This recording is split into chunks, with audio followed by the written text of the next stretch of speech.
Welcome back to our channel Info 366. இன்னைக்கு என்ன இன்ஃபர்மேஷனோட நான் உங்களை வந்து சந்திக்கிறேன் அப்படின்னா, மக்களே இப்போ ரொம்ப ஒரு பெரிய பிரச்சனையா போயிட்டு இருக்க இந்த E20 அப்படின்னா என்ன, இதை வந்துட்டு எப்படி தயாரிக்கிறாங்க, இது வந்து சேஃபா ரிஸ்கா, யாருக்கு சேஃப் யாருக்கு ரிஸ்க், சென்ட்ரல் கவர்மெண்ட் எதுக்காக இப்படி ஒரு விஷயத்தை வந்து கொண்டு வந்தாங்க, இதனால மக்கள் இப்போ நம்ம வந்து எந்த அளவுக்கு பாதிக்கப்பட்டுகிட்டு இருக்கோம், டெல்லியில வந்து இது சம்பந்தமா போராட்டங்கள்லாம் வந்துட்டு ரொம்பவே தீவிரமா நடந்துகிட்டு இருக்கு. அவங்க சைட்ல இருந்து வைக்கிற அந்த கோரிக்கைகள் எல்லாமே வந்துட்டு நியாயமானதா இருக்கா, இப்போ சென்ட்ரல் கவர்மெண்ட் அதுக்கு என்ன மாதிரியான பதில் வந்து சொல்லியிருக்காங்க. ஸோ இது எல்லாத்த பற்றியும் தான் இன்னைக்கு இந்த வீடியோவில் ரொம்ப டீட்டெயிலாக பேச போகிறோம்.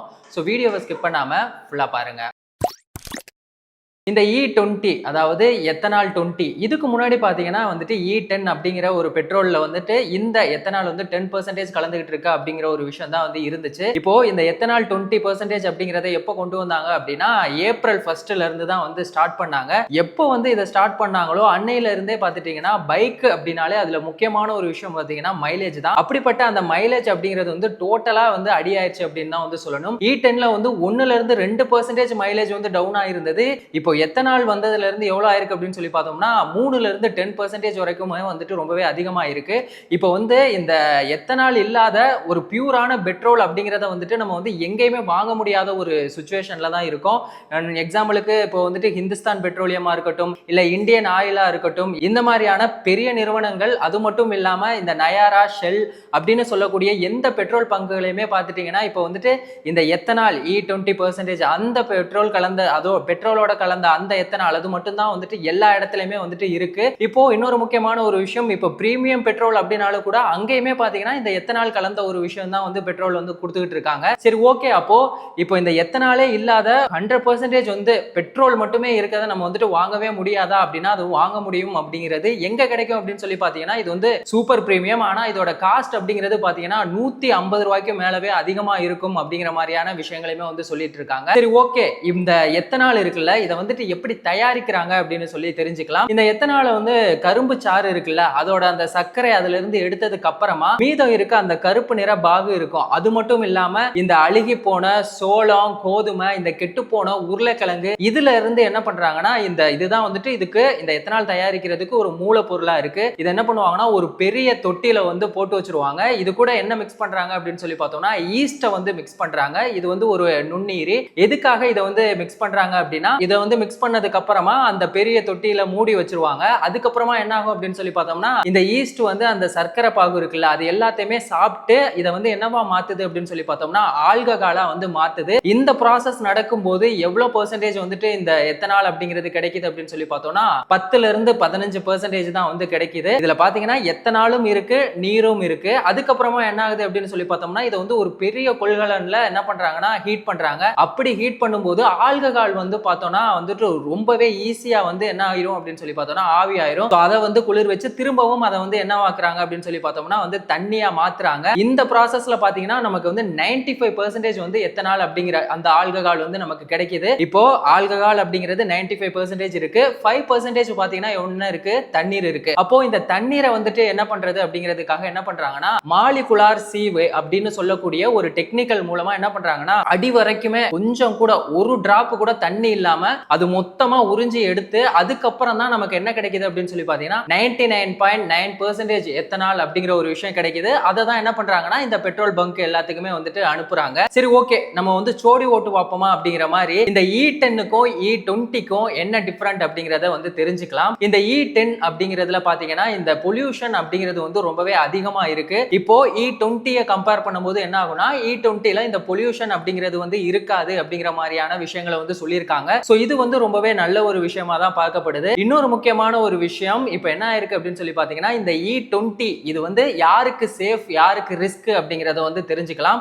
இந்த E10 பார்த்தோம்னா வந்து 2008ல இருந்து 2023 வரைக்கும் வந்துட்டு யாரெல்லாம் வந்துட்டு பைக்கா இருக்கட்டும் இல்ல கார் ஸ்கூட்டர் இவங்க எல்லாமே வாங்கினாங்கல்ல அவங்க எல்லாத்துக்குமே இது வந்து ரொம்பவே சேஃபான ஒரு விஷயம். இந்த 2023க்கு அப்புறமா மேனுஃபேக்சர் பண்ண bike, car, scooter, EV vehicle எல்லாமே பாத்தீங்கன்னா அவங்களுக்கு வந்துட்டு 100% இது வந்து சேஃபா சேஃபா இருக்கும். ஆனா இந்த E20ஆல இந்த பழைய வாகனங்கள் இருக்குல்ல, அதாவது இந்த 2023க்கு முன்னாடி அவங்களுக்கு வந்துட்டு இதனால ரொம்பவே வந்துட்டு பாதிப்பு இருக்கும் அப்படின்னு வந்து சொல்லியிருக்காங்க. என்ன ஆகும் அப்படின்னு சொல்லி பார்த்தோம்னா, காமனாவே எத்தனால் வந்து அந்த காற்றோட ஈரத்தன்மை, அந்த தண்ணியை வந்து உறிஞ்சக்கூடிய தன்மை அப்படிங்கிறது அதுக்கு வந்து ரொம்பவே அதிகமா இருக்கு. இன்னொரு பக்கம் இப்போ இயற்கையா கிடைக்கிற அந்த பூமிக்கு அடியில இருந்து கிடைக்கிற பெட்ரோல்லே பாத்தீங்கன்னா தண்ணி அப்படிங்கிறது கொஞ்சம் இருக்கும் அப்படின்னு வந்து சொல்லியிருக்காங்க. இப்போ நம்ம பெட்ரோல் பங்க்ல வந்துட்டு பெட்ரோல் போடுறோம் அப்படின்னா அப்ப அதுக்குள்ள அந்த தண்ணி அப்படிங்கிறது இருக்கும்போது இப்போ E20 அதுல எத்தனாலையும் நம்ம வந்து மிக்ஸ் பண்ணும்போது என்ன ஆகும் அப்படின்னு சொல்லி பார்த்தோம்னா, இப்போ அந்த இடமே வந்துட்டு அது வந்து இரும்ப வந்து என்ன ஆகும் அப்படின்னு சொல்லி பாத்தீங்கன்னா அரிக்கக்கூடிய தன்மை அப்படிங்கிறது வந்து ரொம்பவே அதிகமா இருக்கு.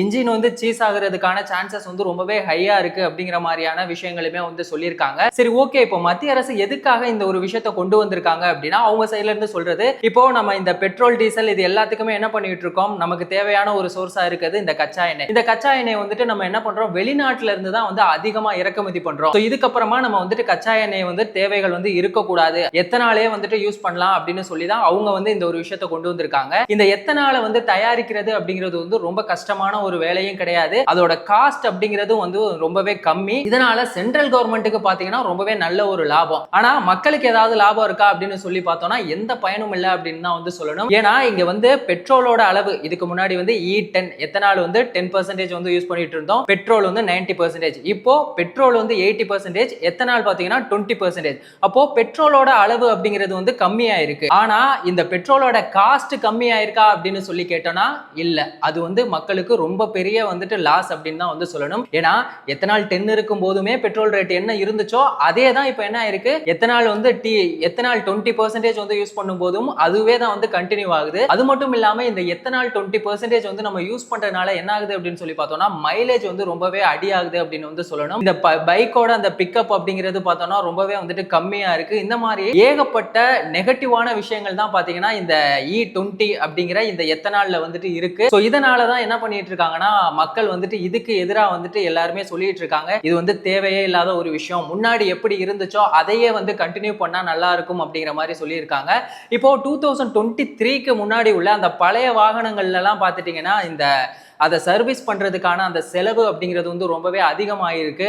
இப்போ பைக்ல இருக்க அந்த ரப்பர் டியூப் அது எல்லாத்தையுமே வந்துட்டு ரொம்பவே தேய்மானம் அடைகிறதுக்கு ஓட்ட ஓடுற அளவுக்கு இந்த எத்தனால் அப்படிங்கிறதோட தன்மை அப்படிங்கிறது வந்து ரொம்பவே அதிகமா இருக்கு. ஸோ இதனால எங்களுக்கு எந்த பயனுமே இல்லை அப்படின்னு சொல்லி தான் வந்துட்டு எல்லாருமே வந்து சொல்லிட்டு இருக்காங்க.